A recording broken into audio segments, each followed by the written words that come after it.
अस्सलाम वालेकुम अली हसनैन। वालेकुम सलाम। अली हसनैन, आप माइक्रोसॉफ्ट वर्ड पे काम कर रहे हैं। जी सर।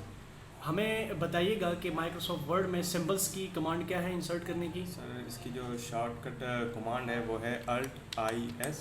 सही तो है। जब हम ये करेंगे तो ये इसका पेज ओपन हो जाएगा। सही हो गया। इसमें कौन सी दो मेनली टाइप्स हैं। सर एक है विंग डिंग्स और दूसरी है वेब डिंग्स। सही है। ठीक हो इसमें गया? अभी आप जो सामने जो सिंबल है इसको इंसर्ट करके दिखाएं। जी सर, कोई भी सिंबल सेलेक्ट करें और इसको इंसर्ट करें तो ये यहाँ पे आ जाएगा। सही, इसको बड़ा करके दिखाएं। इसको बड़ा करने के लिए क्या कमांड है। सर ये है कंट्रोल शिफ्ट ग्रेटर देन बड़ा और लेस देन छोटा। सही हो गया।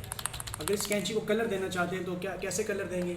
सर वो ऊपर यहाँ पे जाके कोई भी कलर आप सिलेक्ट करें अपनी मर्ज़ी का और इसको दे दें। और इसको बड़ा करके दिखाएं। ये सही हो गया, ज़बरदस्त।